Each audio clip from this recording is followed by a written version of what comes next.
আসুন বন্ধুরা, ঋতধারা মনোরমা সাধু ইউটিউব চ্যানেলে আজ একটি নতুন গল্প শুনি। আজকের গল্পের নাম প্লাবনকাল। লিখেছেন জনপ্রিয় লেখিকা সুচিত্রা ভট্টাচার্য। গাজনপুরের পদ্মবুড়ি। গাজনপুরের পদ্মবুড়ি এবার যেন কিভাবে জেনে ফেলেছিল আকাশ মাটির গোপন খবর। জেনেছিল নাকি সে এই ধরিত্রীরই গন্ধ পাচ্ছে আজকাল, কে জানে। কে আর তেমন খোঁজ রাখে তার। একা বুড়ি একলা মনেই থাকে দিনভর। কবেকার সেই আদ্যিকালের শরীর, বয়সের কোনো মাপজোকই নেই তার। 70, 80, 90 কি 100 হতে পারে, কিংবা তারও বেশি। গাজনপুর আসার পথে বুড়ো মাঠের মাঝ বরাবর দাঁড়িয়ে যে প্রাচীন বটগাছটা, বুড়ি বুঝি তারও আগের কালের। চোখের জ্যোতি ক্ষীণ হতে ক্ষীণতর, দাঁড়া গেছে, কোমর অবশ, কান দুখানো বুজে এসেছে প্রায়। আছে শুধু এক জড়তি কণ্ঠ, তাই কাঁপিয়ে দিন রাত বিনবিন করে চলেছে পদ্মবুড়ি। 3 মাথা এক করে কখনো বা বসে আছে মাটির দাওয়ায়, কখনো বা ডেলা মতন শরীরখানা আঙিনারে কোলে।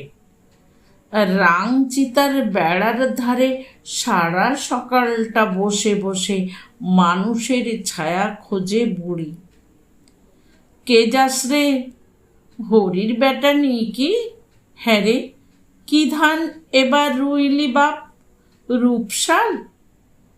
কখনো ডাকে, বৃন্দাবনের বউ নিকিলো, তোর মেয়ে যেন ছেলে বিয়েতে কবে আসছে এখানে? একজন সাড়া করে তো 10 জন পাশ কাটিয়ে যায়। 7 কেলে বয়রা বুড়ির সঙ্গে অহেতুক বকে মরার সময় কোথায় মানুষের? বুড়ি শেষে একা একাই প্রলাপ বকতে শুরু করে দোর গোড়ার কাঁঠাল গাছটার সঙ্গে।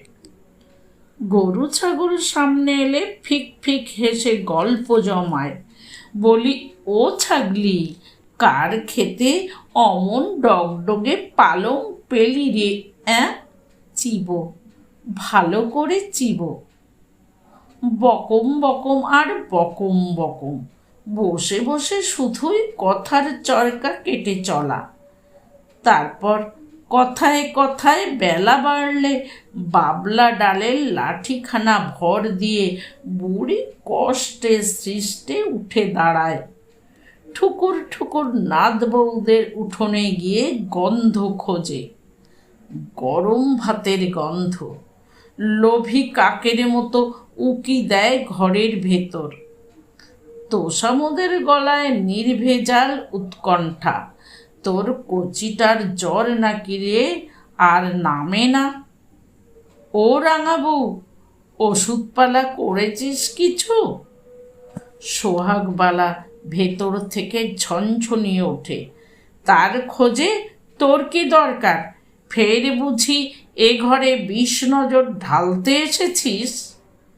পদ্মবুড়ি ঝামটাটুকু বোঝে, কথা কটা শুনতে পায় না।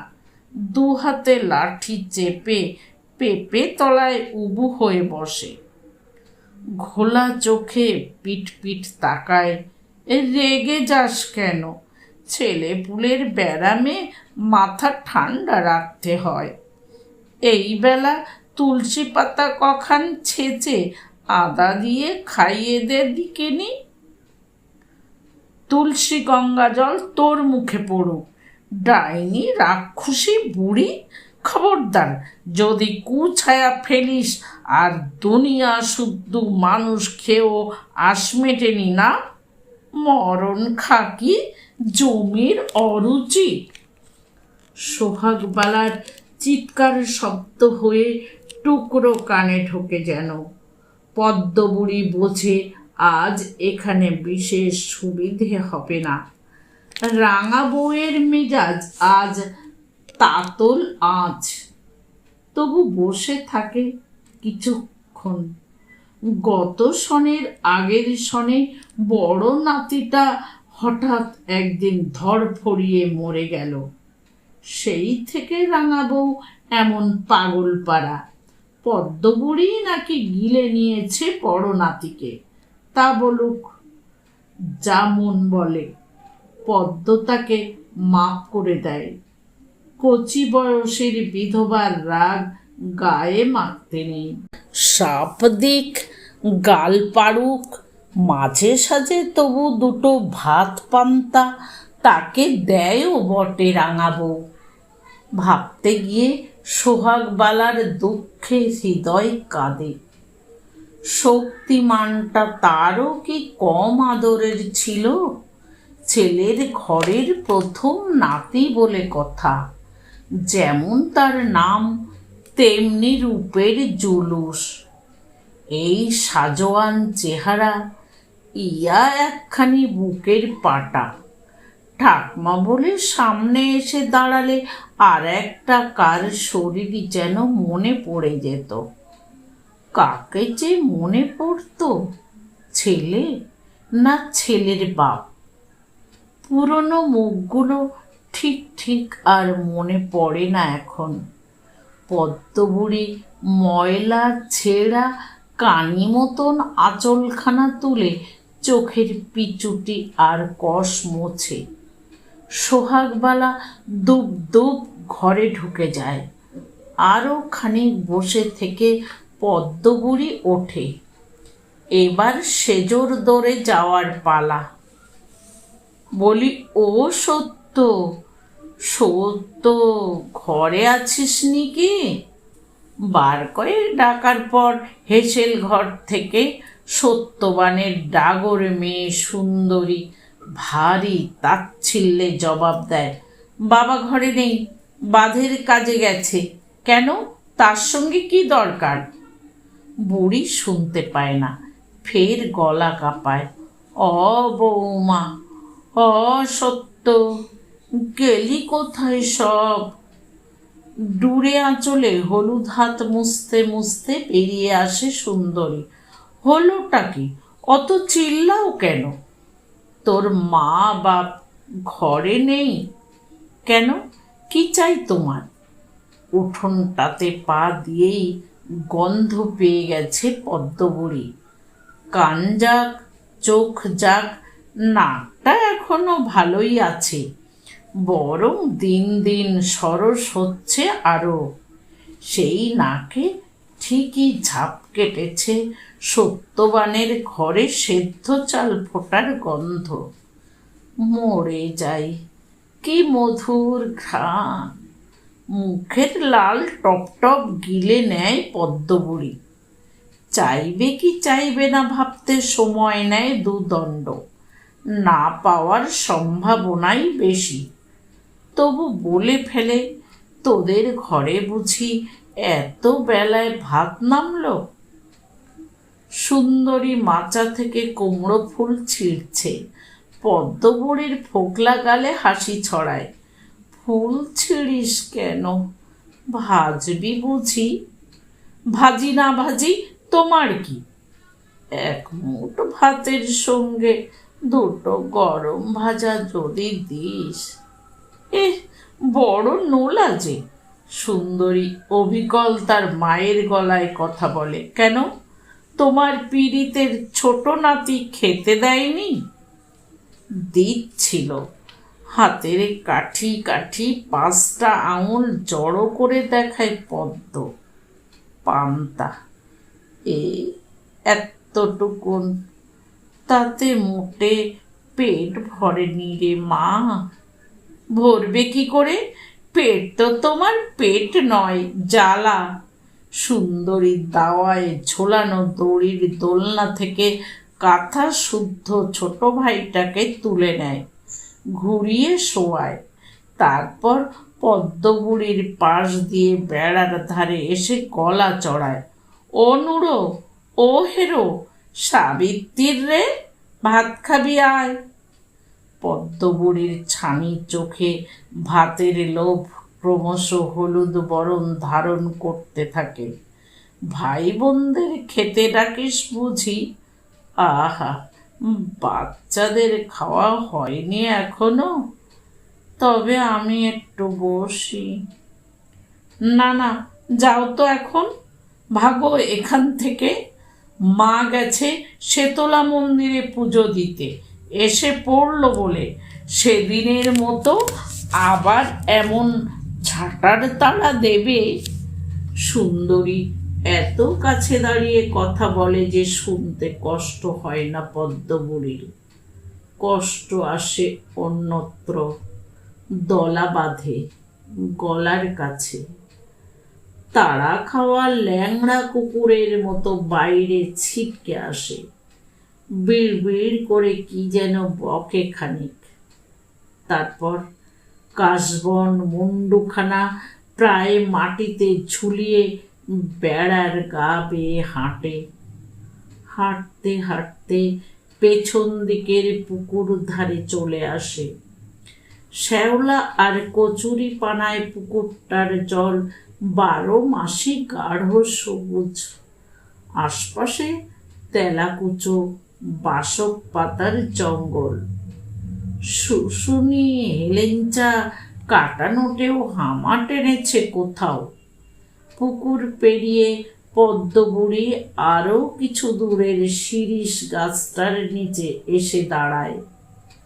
এখান থেকে বহুদূর অবধি উদাস ধানভূমি। বুক থেকে অভিমান ঠোঁটে এসে রাগ হয়ে যায়। ঝুলন্ত চামড়া কাঁপিয়ে শিরা উপশিরারা দপ দপ করে। রাগ যত বাড়ে পেটের ভেতর নাড়ি ভুঁড়িগুলো তত লাফালাফি করে। ছোট নাতিটা আজকাল বড়ই কম খোরাকি দেয়। নিষ্ফল রাগে বুনো ঘাসে লাঠি আছড়ায় বুড়ি। সাপ মন্নি করে ধানভূমিকে, মর মর, মরে যা সব, শুকিয়ে মর। বাতাসে থুতু ছিটিয়ে ধুলোর সঙ্গে ঝগড়া করে। শেষে কোমর যখন টাটিয়ে আসে, শিরোদাঁড়ায় যন্ত্রণা নামে, তখন ধুলো মাটিতে থেবড়ে বসে। ভর দুপুরে খুন খুন সুর তুলে কেঁদে যায়, আমারে কেউ দুগাল ভাত দেয় না গো, ও গো আমারে কেউ ভাত দেয় না। এরকমই চলে প্রায় দিন। এরকমই খোলা মাঠে রোজ কেঁদে চলে পদ্মবুড়ি। কেঁদে কেঁদে নালিশ জানায় ধরিত্রীকে। কোনো দিন কোনো দয়ালু পড়শি ডেকে দুমুঠো খেতে দেয়ও বা। নরম মনের নাতিপুতিও কেউ ঘরে নিয়ে আসে, নইলে বুড়ি অমনি পড়ে থাকে আকাশের তলায়। কাঁদতে কাঁদতে এক সময় ঝিমিয়ে পড়ে। কালো কুলো পোটালা মতন দেহটাকে তখন দেখায় ঠিক মাটির ঢিবির মতো। তবে বুঝি এভাবেই মাটি হতে হতে একদিন মাটির ঘ্রাণ পেয়ে যায় পদ্মবুড়ি। আকাশের মতলব জেনে যায়, বাতাসের মতিগতি আগাম বুঝে ফেলে। সুখের মুখে কিসের গন্ধ। এবার ভাদ্র মাস না যেতে কেমন যেন এলোমেলো কান্না ধরেছিল পদ্মবুড়ি। সময় অসময় নেই, যাকে পায় ডেকে মনের শঙ্কা জানাতে চায়। ছোট নাতিকে রোজ বলে, ও রূপা, কাল রাতে আকাশটাকে দেখেছিলি? কেমন যেন রং ঢং করছিল না? রূপবানের হয়তো তখন খুব তাড়া, চটপট কাজে বেরোতে হবে। রেল স্টেশনের বড় মিষ্টি দোকানের হেড কর্মচারী সে। কাঁধে হাজার দায় দায়িত্ব। নেহাত চাষের সময়টুকু ছাড়া গায়ে থাকার ফুরস্ত নেই বড়। ভোর না হতে বেরিয়ে পড়ে, ফেরে সন্ধ্যের মুখে ডুমুর মনির সঙ্গে। এক ঝলক প্রেমালাপ সারার পর সকালবেলা বাসি পান্তা বেড়ে রেখে যায় ঠাকুমা বুড়ির জন্য। বহুকাল ধরে এ এক বাধা ধরা ব্যবস্থা। যেদিন থেকে জমি ভিটে পৃথক করেছে তিন ভাই, সেই দিন থেকে হাওয়াই শার্ট গায়ে গলিয়ে রূপবান ঠাকুমাকে ধমকায়, এ কদিন ধরে কি এক কথা ঘ্যান ঘ্যান করে চলেছ বলো তো? চুপ থাকো একটু। চুপ কি করে থাকি বাপ, মনে যে বড় ধন্দ। হয়েছেটা কি? আকাশ এত গুমসুম কেন লাগে রে ভাই? বাতাস যেন টেরা দিকে বয়, কচু বয়। রূপবান ভাবে বুড়ির মাথাটা তবে পুরোপুরি যেতে বসেছে। একেই বলে ভীমরতির শেষ দশা। দিব্যি হালকা বাতাস বইছে চারদিকে। আকাশ জুড়ে সাঁতার কাটছে পালক পালক মেঘ।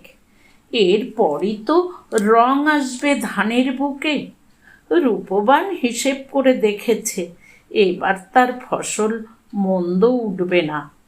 ঠাকুমা যতদিন তার কাছে, জমির দুটো ভাগ তারই, বাকি দুভাগ বড় মেজর। তবে কিনা পরের সনে বুড়িকে আর রাখা যাবে কিনা ঠিক নেই। ডুমুর সাপ সাপ বলে দিয়েছে, কোনো বুড়ি ঝুড়ি নিয়ে আমি ঘর করতে পারবো নি বলে দিলুম। আরে বাবা, আখেরে যে ক্ষতিটা তোরই, সে কে বোঝে? পদ্মবুড়ির পরমায়ু সহজে ফুরোবার নয়। তো ডুমুর কোনো কথাই শুনতে চায় না। কাঁচা বয়সের মেয়েরা এরকমই অবুঝ হয়। রূপবানও বেশি ঘাটায় না। দরকার কি বাবা, ডুমুরকে পাওয়ার জন্য সে এখন সব ছাড়তে রাজি, এমনকি জমির একটা গোটা ভাগও। ঠাকুমার ভাগের ধান বেচে আগেই রুলি গড়িয়ে ফেলতে হবে এক জোড়া, আর পায়ের মল, নাকের নথ। অঘ্রাণেই বিয়েটা সেরে ফেলবে।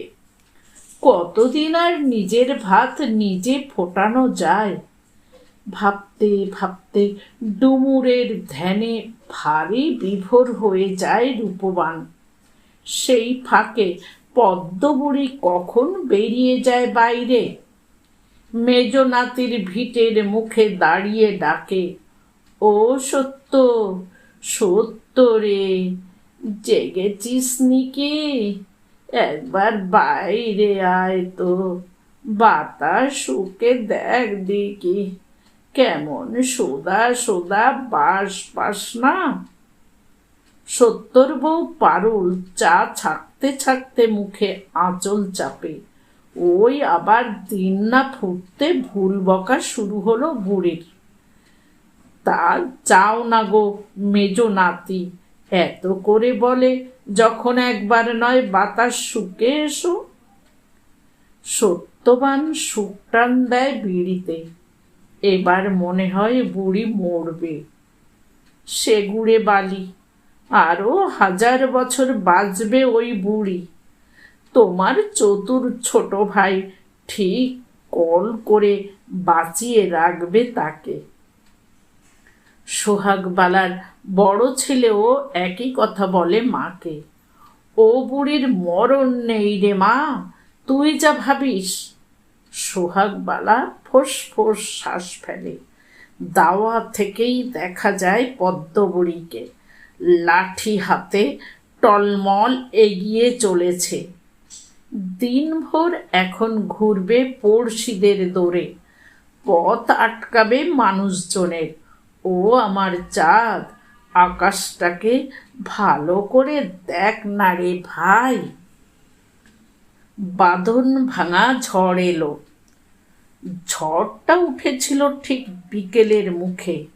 আশ্বিনের ধান তখন দিব্যি নওজোয়ান। যেদিকে তাকাও উপচে পড়ছে ভরাট পৃথিবী।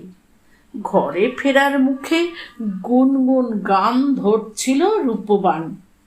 কদিন ধরে আকাশ যেন একটু থমকে আছে। তা থাক, অকালের মেঘে কত আর জল থাকে।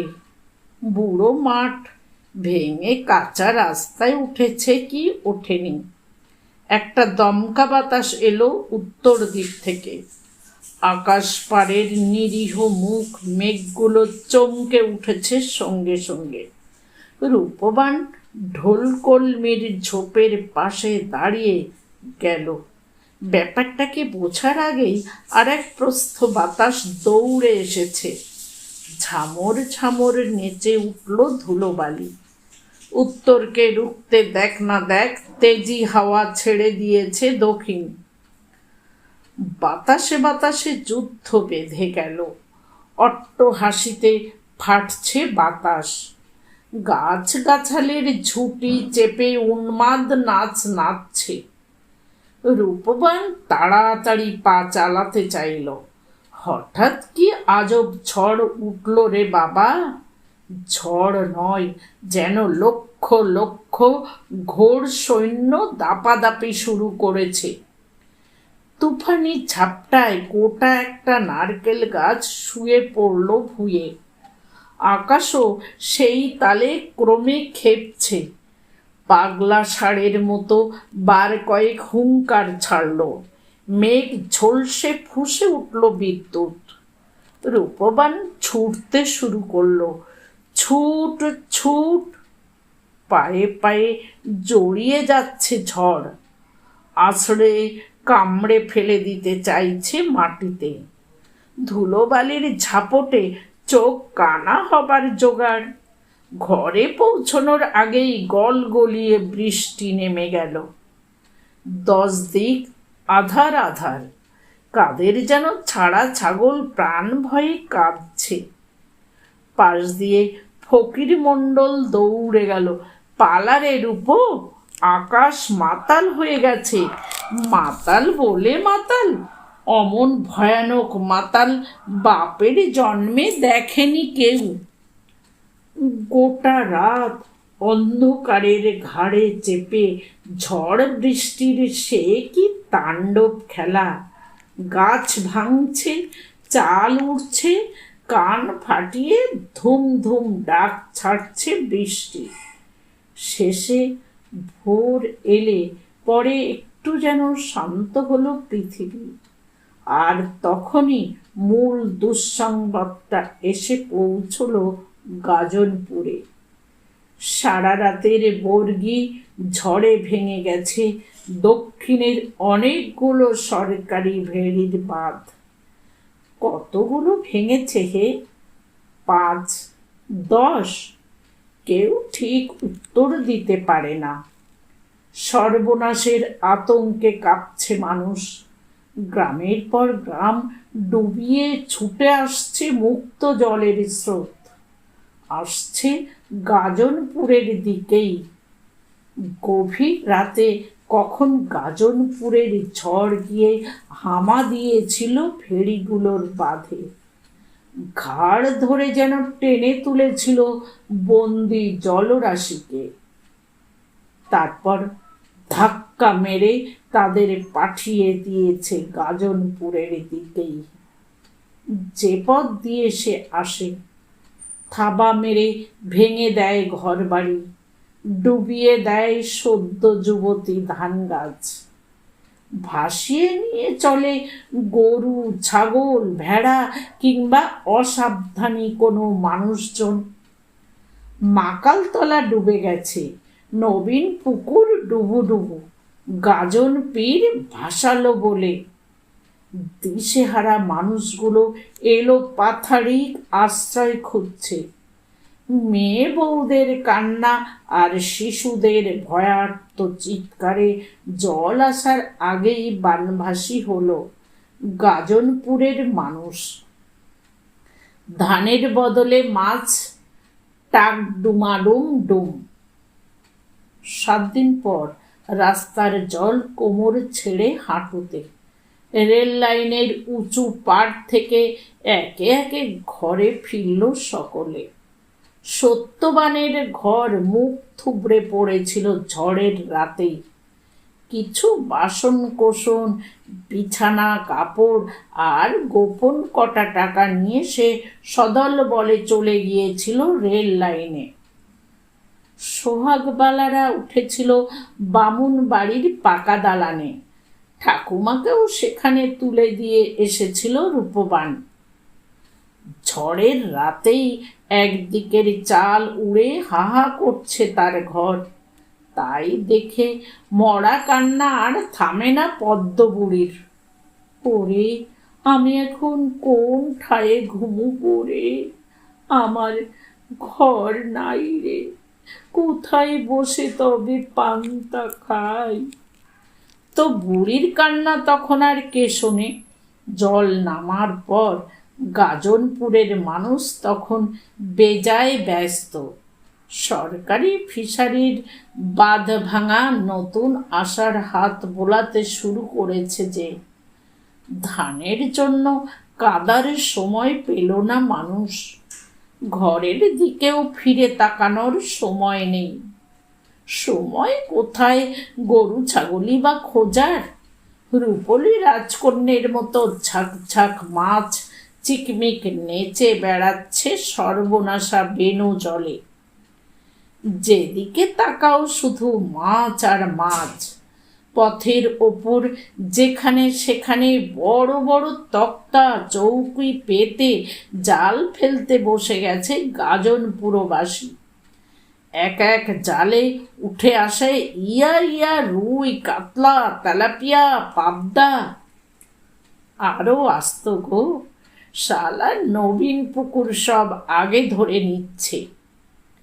মাকালতলা বলল, 3 বিবিতে জল আগে ঢুকেছিল, ওরাই শালা বেশিরভাগটা নিল।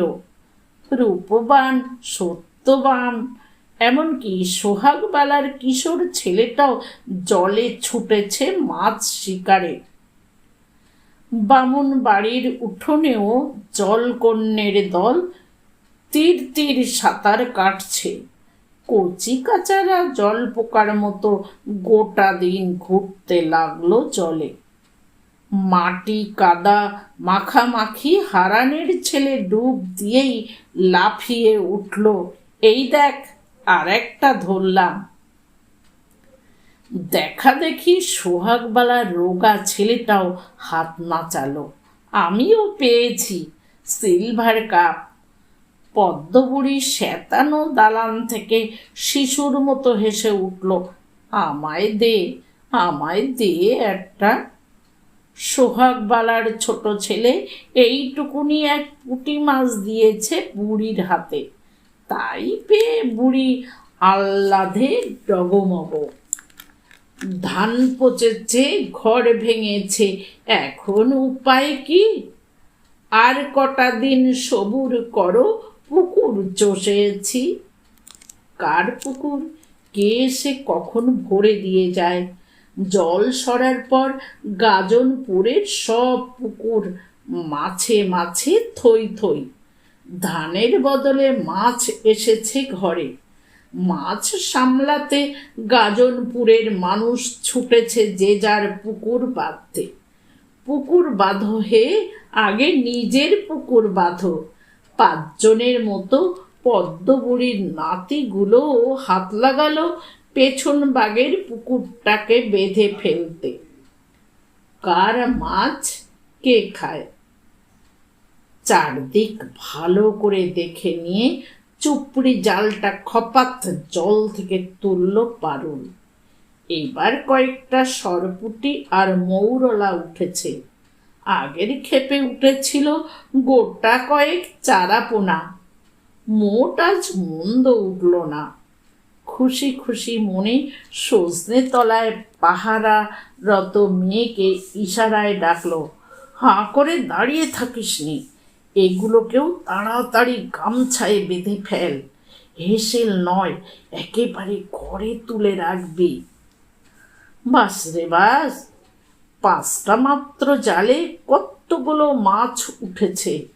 সুন্দরীর চোখ ঝিকমিকিয়ে উঠল, তবু হাঁ করে দাঁড়িয়ে থাকে, চটপট নিয়ে যা, আমি একটা ডুব দিয়ে আসছি। সব মাছ বেচে দিবি মা? 2টো দেবো তখন তোদের। পারুল জলের ভেতর জাল শুদ্ধ হাত ডুবিয়ে রাখলো। আর একবার মাছ পুকুরে গেলে হয়, আরও কিছু ওঠে। বিকেলবেলা স্টেশনে বেচে এলে কটা টাকা হাতে আসবে। বড়ই অভাবে দিন কাটছে এখন। রোজগার রোজ জন্মজুর খেটে ঘরে চাল আনে সত্যবান, কোনো দিন 2 কিলো, কোনো দিন 4 কিলো, তারপর হয়তো 3 দিন বসেই রইল। কাজ নেই, থাকবে কোত্থেকে? 5 গায়ের মানুষ হন্যে হয়ে ঘুরছে কাজের জন্য। একদিন জুটল তো 2 দিন বেকার। নিরুপায় হয়ে তবেই না পারুল মাছ চুরিতে নেমেছে। তা এ চুরি বোধহয় পুরোপুরি চুরি নয়।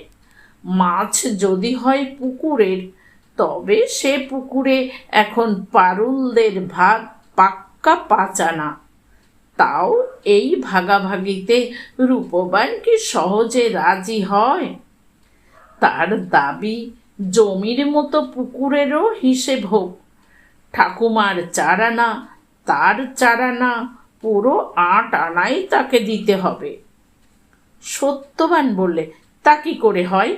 পুকুর ভাগের কথা আগে কোনো দিন ওঠেনি। মজা পুকুর নিজের মনেই মজেছিল, তুইও কোনো দিন দাবি তুলিসনি। এখন তুলছি, ন্যায্য ভাগ হোক সব কিছুর। শেষে কয়েক দফা মিটিং, ঝগড়া বিবাদের পর গায়ের মাথাদের কথা মতো রূপবান 6 আনায় রাজি হয়েছে। তাও যদি বুঝতাম বুড়িটাকে ঠিক মতো দেখিস। আপন মনে গজগজ করতে করতে জল থেকে উঠল পারুল। ছপাত ছপাত জল ছড়িয়ে ঘরে ফিরছে। ঝোপ পেরোবার সময় 2টো হিঞ্চে শাকও ছিঁড়ে নিল। কিভাবে কচু ঘেঁচু খাইয়ে অতগুলো পেটকে ঠান্ডা রাখতে হয় ভগবানই জানে। তারপর কাঁধের কাছে লক লক করছে ভরা বয়সের মেয়ে। মেয়ের বাপ বলে, ভাবো কেন, মাছ যা এসেছে ঠিক মতো বাড়লে পরে চোদ বসে খেয়ে থোক টাকা ঘরে আসবে। কম করে 2000 টাকার মাছ যদি ওঠে তো আমাদের থাকে 600-700। তাই দিয়ে এই বসে খেয়েই সদরির বর এনে দেব। আর ভিটে বাঁধার কি হবে? ঠেকনা দিয়ে শীতটুকুন নয় পার হলো, বর্ষা এলে কচি কাঁচা নিয়ে দাঁড়াবো কোথায়? ভাঙা বেড়ার সামনে এসে আবার একটা বড় সড়ো শ্বাস ছাড়ল পারুল। কি কষ্টে না মাথাটুকু ঢাকার ব্যবস্থা করা গেছে। মহাজনের কাছে ধার হয়েছে মেলা। কোনো দিক রেখে এখন কোন দিক দেখা যায়? ভাবতে ভাবতে ঘরে ঢুকে কাপড় বদলালো। 3টে মাত্র শাড়ি মায়ে ঝিয়ে পালা করে পরতে হয়, তাও সব শতেক ফাটা। সুন্দরী ঘরের আবছায়াতে বসে মাছ গুনছে। সিথিতে 1 টিপ সিঁদুর ছুঁয়ে পারুল তার পাশে এসে বসল। এই কটা মৌরলা নুন হলুদে ফুটিয়ে ঝোল করে ফেল। ভাজাভাজি যেন করতে যাসনি, গন্ধ ছড়াবে। মৌরলার সঙ্গে একটা সরপুটিও নিয়ে সুন্দরী ঘর থেকে বেরিয়েছে কি বেরোয়নি, উঠোনে ভাঙা কাশি বেজে উঠল। ও পারুল বউ, আমারে একটা মাছ দিবি নি? হায় রে মা! পারুল কপাল চাপড়ালো। শয়তান বুড়ি ঠিক তককে তককে থেকেছে দেখো। এত কড়া নজরদারির পরও পদ্ম বুড়ি মাছের হদিশ পায় কিভাবে? সুন্দরী চকিতে মাছটাকে ছুঁড়ে দিয়েছে চৌকির নিচে। পারুল ঠেলে ঠেলে আরো ভেতরে ঢুকিয়ে দিল পোটলাটা। বুড়িকে বিশ্বাস নেই, হামলে হুমলে ঢুকে পড়তে পারে ঘরে। অ বৌমা, একটু মাছ দে না রে। গলা নয়, যেন শাক চুন্নি কাঁদছে। পারুল কোমর বেঁধে বেরিয়ে এলো দাওয়ায়। ফের আমার উঠোনে পা রেখেছিস অলক্ষণে পেতনি, যা বেরো, বেরো বলছি। পদ্মবুড়ি দু পা পিছল, ঘাড় কাত করে বুঝি শোনার চেষ্টা করলো পারুল বউ কি বলে। পারুলের গলা আরেক পর্দা উঠল। খবরদার যদি তোকে এই উঠোনে দেখি কোনো দিন। মাছ একটা পেলেই চলে যাই। মাছ পাবো কোত্থেকে? বিয়োবো? বিয়োবি কিলো? পদ্মবুড়িরও গলা উঁচু হলো। মাছ তো তোর ঘরেই রে। পারুল থমকে গেল। বুড়ি আজকাল খুব জেরা করতে শিখেছে। শেখায়টা কে, রূপবান না বুড়ির আদরের নাতবউ সোহাগবালা? কত সত্তর যে আছে পেছনে। পদ্মবুড়িকে ঘাবড়ে দিয়ে পারুল হঠাৎ ভেউ ভেউ কেঁদে উঠল। আমি বলে পেটের গুলোকে দুগাল মুড়িও দিতে পারি না। আমার ঘরে সত্তরেরা মাছ খুঁজতে আসে গো। ও এমন গলা ফুলিয়ে কাঁদছে পারুল যে পদ্মবুড়ির ঝাপসা কানেও হাহাকারগুলো পরিষ্কার পৌঁছে গেল। কয়েক পলক হতবাক দাঁড়িয়ে থেকে ধীরে ধীরে বেরিয়ে এলো বাইরে। সোহাগবালাও সেদিন এমন ধারা কেঁদে উঠেছিল। দিব্যি মাছের গন্ধ পেয়ে পদ্ম ঢুকেছিল তার হেসেলে। সে এই মারে সেই মারে। আমি বলে কতদিন পর দুটো মাত্র চারাপোনা কিনে আনলুম বাজার থেকে। কিনলি কি করে? আমি যে তখন নেতাইকে জলে নামতে দেখলুম। মরণ দশা, কি দেখতে কি দেখেছ? চোখ বলে কিছু আছে তোমার? তবে বুঝি ওটা নেতাই নয়, বুড়ি অমায়িক হেসেছিল। মরুকে যাক, তুই আমাকে টুকরো মাছ দে না রে মা। দিবি? দেবো, মাছ নয়, মুখে নুড়ো জেলে দেবো তোর। মিথ্যেবাদী কুচুটি বুড়ি, পেটে তোর এত সন্দেহ? আমার নেতাই বলে শুধু একটা ডুব দিতে গেছিল পুকুরে। কি আর বলে পদ্মবুড়ি, তোরা যেমন খুশি পুকুর থেকে মাছ তুলে খাবি, আমি একটু চাইলেই দোষ? হাঁটতে হাঁটতে পদ্মবুড়ি নিজেই নিজেকে নালিশ জানাতে থাকে। রূপবানটা পর্যন্ত তার চোখে ধুলো দিতে চায়। তা কানার চোখে ধুলো দিবি? তার নাকটাকে ঠকাবি কিভাবে? পরপর কদিন আলো ফোটার আগে ঘরে ঝাপুর ঝুপুর আঁশগন্ধ। শুকে শুকে একদিন বলেছিল, ও রূপ, রোজ রোজ কার জন্য মাছ তুলিস রে? একদিন দুটো রাধনা ভালো করে খাই। সঙ্গে সঙ্গে রূপবানের সে কি হুঙ্কার, খবরদার, মাছের কথা কাকপক্ষী যেন টের পায় না। পদ্ম গলা নামিয়েছিল। কি করিস তুই মাছ নিয়ে? বেচি।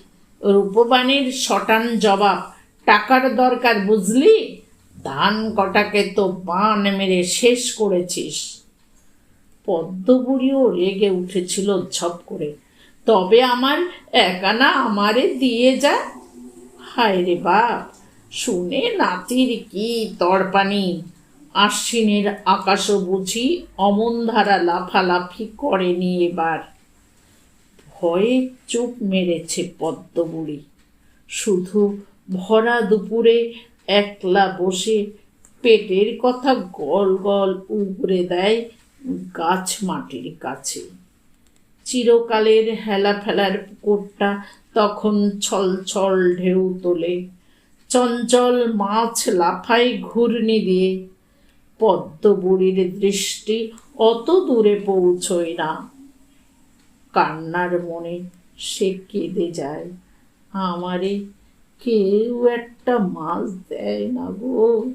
ও গো, আমার হাত গিয়েছে, চোখ গিয়েছে, কে আমারে মাছ রেঁধে খাওয়াবে গো।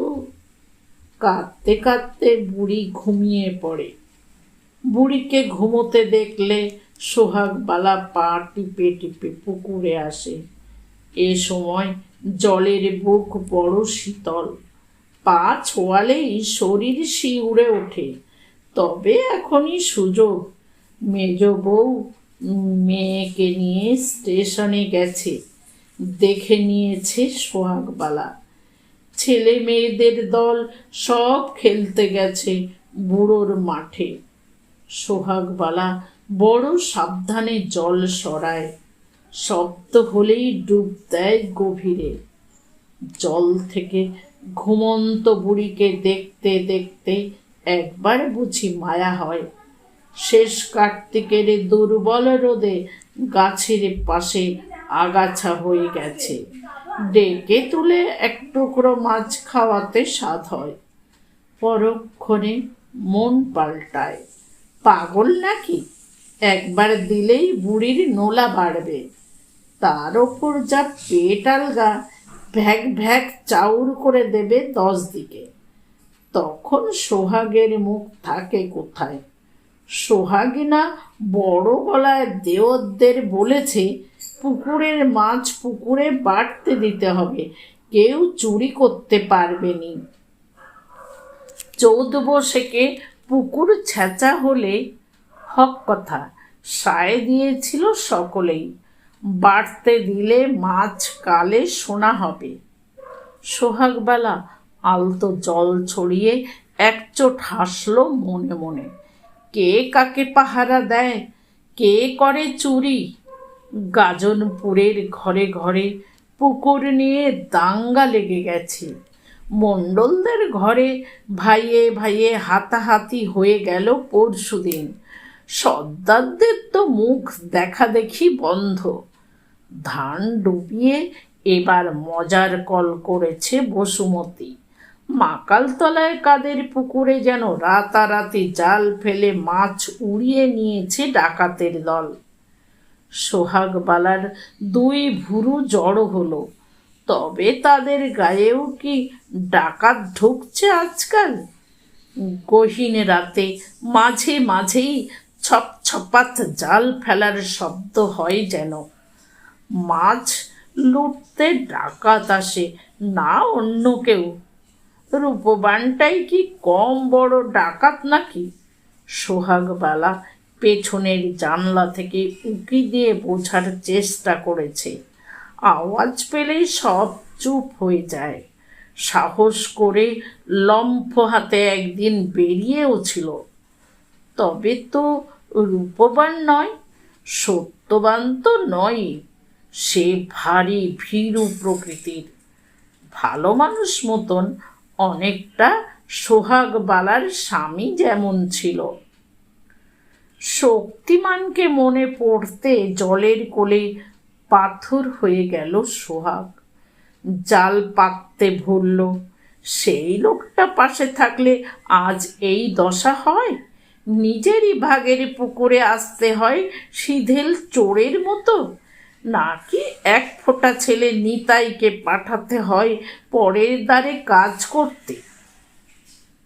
বেলার মনে বেলা নামছে, অবশ শরীরে সোহাগবালা দাঁড়িয়েই আছে হিম হিম জলে। কার্তিকের সূর্য একটু পরেই ডুব দেবে রেল লাইনের ওপারে। পুবের ধান বাদাবে, পাড়া পড়শির ভিটে মারিয়ে থোক থোক কুয়াশা তখন জড়ো হবে গাজনপুরের বুকে। সে কুয়াশায় এক হাত দূরের কিছু দেখা যায় কি যায় না। সোহাগ বালার শরীরটা শিরশিরিয়ে উঠল। সময় এখন বড় নির্জন। জল থেকে উঠে পড়ল সোহাগ। থাক, আজ আর মাছ তুলে কাজ নেই, বরং দেওর দুজন ঘরে ফিরলে কথা বলতে হবে। রাতের বেলা কারা আসে পুকুরে? সত্যি কি তবে ডাকাত তারা? গা মুছে পদ্ম বুড়িকে গিয়ে ঠেলা দিল সোহাগ। কি জানি কি ভেবে ডাকলো জোরে জোরে। ও ঠাকমা, খুব ঘুমিয়েছিস? ওর দিকে এবার, ঘরে চল। পদ্ম বুড়ি চোখ খুলেই বুঝে ফেলল, আবার খুলল। একে আজ তাকে ঘরে তুলতে এসেছে। চেনা চেনা, তবু বড় দূরের যেন। আমি রাঙা বউ রে, চিনতে পারছিস নি? ওঠ, ঠান্ডা লেগে যাবে। কত যুগ পরে সোহাগ বুঝি নরম করে কথা বলছে। পদ্ম বুড়ি ভ্যা করে কেঁদে ফেলল। আমারে কেউ দেখে না রে রাঙা বউ, ভাত দেয় না, মাছ দেয় না। অনেক দূরের আকাশ ছুঁয়ে উড়ে যাচ্ছে সারসের দল। সেদিকে তাকিয়ে সোহাগ বালা ভারী মধুরভাবে ঠোঁট ছড়ালো। কাল তোকে গোটা একটা মাছ রেঁধে দেব খন। কোত্থেকে পাবি? পেছন হাঁটতে হাঁটতে জেরা শুরু করে দিয়েছে পদ্ম বুড়ি। এখনো বুঝি চুরি করলি পুকুর থেকে? দূর কানা বুড়ি। সোহাগ বালা আগের দিনের মতো করে ভেঙচি কাটলো দিদি শাশুড়িকে। বাজার থেকে শোল মাছ এনে খাওয়াবো তোকে, খলবল করবি জ্যান্ত শোলের মতো। বলতে বলতে গলা নামালো। ও বুড়ি, তুই আমার কাছে এসে থাকবি, কালের দেখবি আমি কাউকে ঠকাই না। তাছাড়া রূপবানও তো বিয়ে করলে তোকে তাড়িয়ে দেবে। পদ্ম বুড়ি ফেল ফেল তাকিয়ে আছে। রাঙা বউয়ের হঠাৎ এ কি পরিবর্তন? মাথা খারাপ হয়ে গেল না তো? কাঁঠাল গাছের গা বেয়ে গড়িয়ে যাচ্ছে হেমন্তের কাঁচা রোদ। একটু পরেই গলে গলে মিশে যাবে আধারে। তারপর আধার না নামতেই চারদিক নিকষ কালো। শেষ রোদটুকুর দিকে তাকিয়ে পদ্ম বুড়ি ভাবছে, কার কাছে থাকলে লাভ বেশি, রূপবান না সোহাগবালা? সোহাগ হিসেব করে দেখছে, বুড়ি যদি আরও কটা বছর বাঁচে, ছেলেটা যদি তার মধ্যে আরেকটু ডাগর হয়ে যায়। ভাবতে ভাবতে দুজনেই হিসেব গুলিয়ে ফেলল। অসমবয়সের দুই বিধবা অসহায় তাকিয়ে রইল পরস্পরের দিকে। সালতামামি। সকাল থেকেই আয়োজন শুরু হয়ে গেছে। আজ সত্যবানদের পুকুর ছেঁচা হবে। পাম্প নিয়ে লোক আসছে গঞ্জের বাজার থেকে। তার আগেই রূপবান টাকা চাইল দাদাদের কাছে। 3 ঘন্টা মেশিন চললে লাগবে 3-20-60 টাকা। তা বাদে কিছু রাহা খরচ। আমি আগাম 20 টাকা দিয়েছি, তোমাদেরটা দাও এবার। সত্যবান বলল, এর বেলা সমান ভাগ কেন? 5 আনা 6 আনা হবে। রূপবান ঝাপটে উঠল। হিসেবি মানুষদের ন্যায্য কথায় চিরকালই বিরাগ। অত করলে নিজেরাই সব ব্যবস্থা করো গিয়ে, কাজের বেলায় আমি। আহা হা, তেতে ওঠো কেন? একজোড়া মাছরাঙা উঠছে পুকুরের মাথায়। সোহাগ তাদের তাড়াতে চেষ্টা করলো। টাকা আমরা কেউ মারব না, তবে ছাড়ো দেখিনি। দেবো দেবো, হাতে এলেই দেবো। পারুল ঠোঁট বেঁকালো। তোমার মতো আমাদের মিষ্টির দোকান নেই ভাই। পুরনো খোঁচা ও রূপবান গায়ে মাখল না। সকাল থেকে সে শুধুই হিসেবের নেশায় মশগুল। প্রথমেই ডুমুরের জন্য সিল্কের শাড়ি কিনতে হবে একটা, তারপর আর যা চাই। এখন তো মাত্র চৈত্রটুকু পার হওয়ারই অপেক্ষা। গায়ে উৎসাহী লোকজন এসে গেছে পুকুর পাড়ে। সত্যবান ছুটল হরিজাটাকে ডাকতে। হারান সর্দার, বৃন্দাবন আর হরিসাধন তিনজন আজ জলযজ্ঞের প্রধান তিন সাক্ষী। আগে কয়েক বাড়িতে জল ছেঁচার কালে দক্ষ যজ্ঞ হয়ে গেছে। সুবোধ দাস তো এখনো পড়ে আছে গঞ্জের হাসপাতালে। পুলিশ কেস হয়ে গেছে ভাইয়ের নামে। নবীন পুকুরে লাশও পড়েছে তিনটে পরিবারের। শেষে পার্টির থেকে ফয়সালা ফরমান জারি করে গেছে, যার ঘরেই পুকুর ছাঁচা হোক না কেন, কম করে গায়ের তিনটে মাথাকে সাক্ষী রাখতে হবে। ভাগ বাটোয়ারার সময় আর যেন না লড়াই বাঁধে। তবে সাক্ষী তো আর কেউ শুধু মুখে দেবে না, তার ব্যবস্থাও করতে হয় পুকুর মালিকদের। সাক্ষী পিছু 5 টাকা ধার্য হয়ে আছে। মাছ ভালো উঠলে পার্টির কমিশন আলাদা। ভোর থেকে সজনে তলায় শরীর গুটিয়ে নীরবে বসে আছে পদ্মবুড়ি। তার দিকে ফিরে দেখছে না কেউই। কচি কাচারা তার গায়ের ওপর দিয়েই ছুটছে, নাচছে। কেউ যেন একবার মারিয়েও গেল। আশ্চর্য, তবু বাকি নেই বুড়ির ঠোঁটে। বকবকে বুড়ি অদ্ভুত রকমের শান্ত আজ।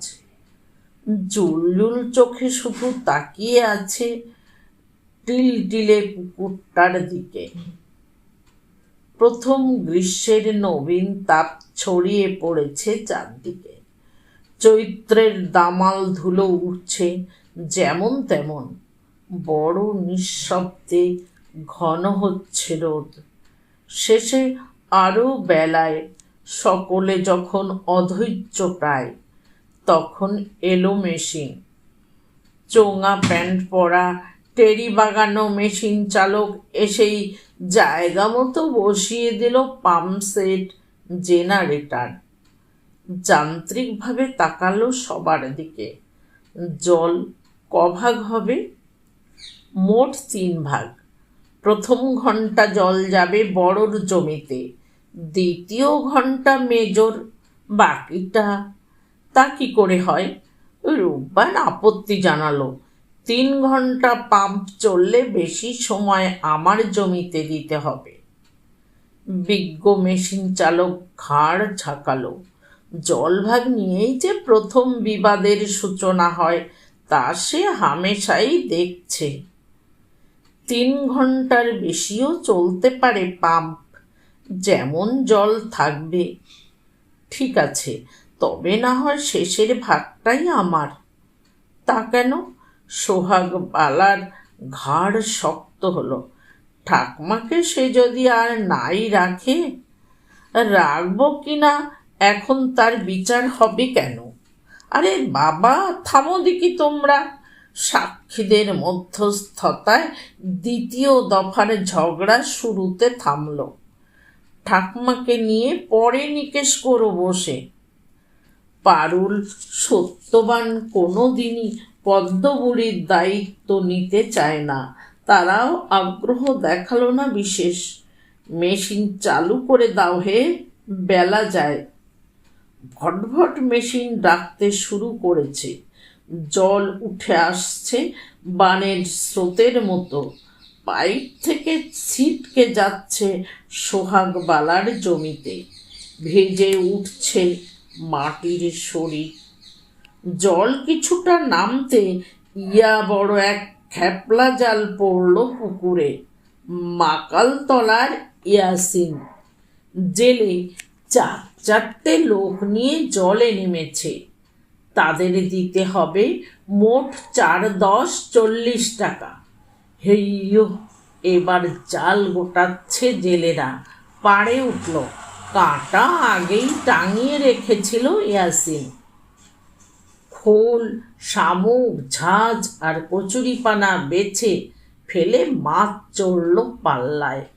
মাঝারি কাতলা 2 কিলো, 20 টাকা করে মোট দাম 40।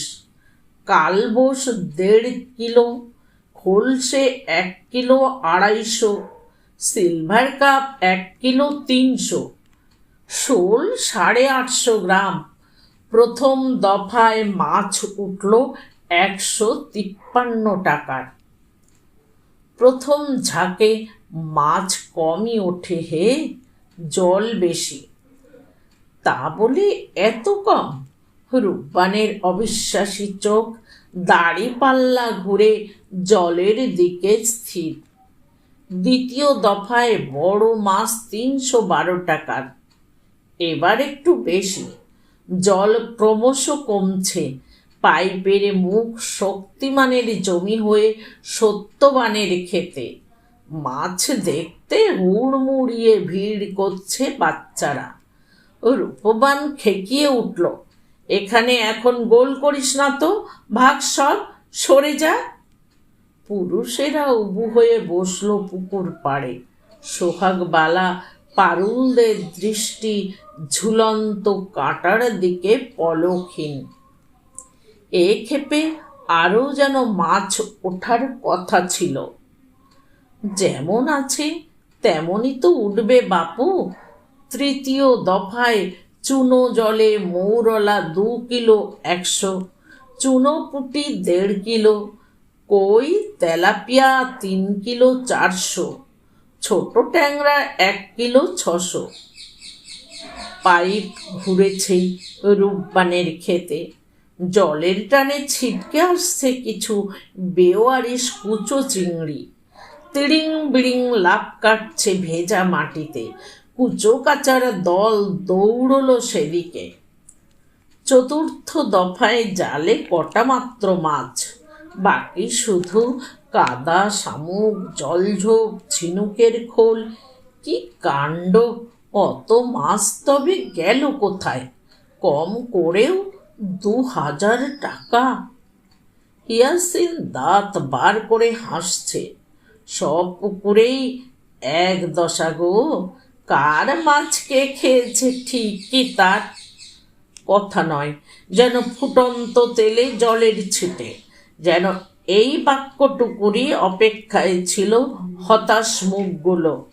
সোহাগবালা ডু করে উঠল, এমন হবে আমি জানতুম গো। ও গো, এ কি সর্বনাশ হলো গো। পারুর চিৎকার জুড়ল, চোর চোর, চোরের বেটা চোর। রূপবান গর্জে উঠল, কাউকে ছাড়বো না শালা। সব জানি কারা মাছ তুলেছে, জানতে বাকি নেই। হিংস্র চোখ জোড়ায় ঘুরছে পরস্পরের দিকে। পড়শিরা একে একে সরে পড়তে লাগলো। রূপবান কখন কার ওপর ঝাঁপিয়ে পড়ে, তবে গাজনপুরের কে কোন রাতে কার পুকুরে জাল ফেলেছে তার দলিল কোথাও নেই। সাক্ষ্য প্রমাণ ছাড়া ধরা যায় না কাউকেই। পদ্ম বুড়ির নাতি নাতবউ আর কচি কাঁচা বাদে পুকুর ধারে আছে আর মাত্র 3 জন, 3 সাক্ষী। জোট বেঁধে চুপচাপ দাঁড়িয়ে তারা। কথার লড়াই মারপিটে পৌঁছলে তবে নাক গলাবে। এই রকমই নিয়ম। পুকুরের জল একেবারে তলানিতে এসে ঠেকেছে। আষ্টে গন্ধে ম চতুর্দিক। মেশিন চালক পাত্তাড়ি গোটাচ্ছে। ইয়াসিন ঝটপট মাছ ভরতে লাগলো ঝুড়িতে। নাও গো, কাদাকাটি পরে হবে, হিসেবটা বুঝে নাও। রূপবান গটগট এগিয়ে এলো। যা টাকা হবে সব আমি নেব শালা, কাউকে 1 পয়সা দেব না। কেন মানিক, মগের মুলুক পেয়েছো নাকি? মুলুক ফুলুক বুঝি না, যারা শালা মাছ ঝেপেছে তাদের 1 পয়সাও ভাগ নেই। তবে তো তুই আগে বাদ যাস রে হারামজাদা। নিত্যদিন অন্ধকার থাকতে আমরা কিছু দেখিনি ভেবেছিস? দেখলেই হলো, প্রমাণ কি? প্রমাণ লাগে না রে শালা। কোন মেয়ে ছেলের গর্ভে সব ঢেলে আসিস? বাজে কথা বললে মুখ ছিঁড়ে নেব। নে না দেখি। সত্যবান ব্যাঙের মতো দুধাপ লাফালো। মাছ যদি ঘরের কেউ চুরি করে থাকে তো সে হলো তুই আর ওই নেতাইয়ের মা। ইস, সোহাগবালার মুখ ভেঙে চুরে গেল।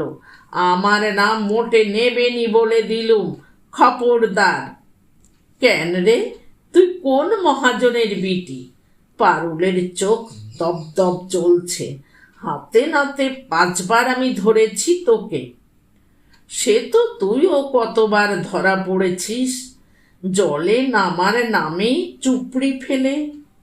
আহা হা, চোরের মায়ের বড় গলা রে। আরে থাম। নিদাঘ বেলার সূর্য যত প্রকট হয় বিবাদ তত উঁচুতে ওঠে, উঠতেই থাকে। ফাঁকা পুকুরের ঘোলা জলে ছটফট করে পাকাল মাছের দল। ছোটরা উদম দেহে ঝাঁপ দেয় সেই জলে। পিছলে পিছলে মাছ ধরতে চায়, মাগুর, শিঙি, চ্যাং, চিংড়ি। সজনে তলা থেকে লোল চর্ম বুড়িটা তাই দেখে বসে বসে। পেটে তার বড় চঞ্চল খিদে।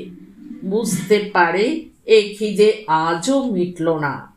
বাবলা ডালে ভর দিয়ে জীর্ণ শরীর উঠে দাঁড়ায়, পৌঁছে যায় বুড়ো শিরিষ গাছের কাছে। খা খা। ধানভূমির দিকে তাকিয়ে ক্ষুধার্ত ঠোঁট দুটো নড়ে চড়ে। ওরে ভাত বড় মিঠে রে, মাছে বড় সোয়াদ। বলতে বলতে ঘন ঘন ঢোক গেলে কান্নায় চামড়া ঢাকা হাড়ের খাঁচাটা ধূপ ধূপ কাঁপে। ছাই রং চোখ আকাশে তুলে জোরে জোরে শ্বাস টানে। চৈত্র শেষে আবার নতুন কোনো গন্ধ পায় কি গাজনপুরের পদ্ম বুড়ি? ভাত বা মাছের, জল বা মাটির, বা আকাশের, কে জানে।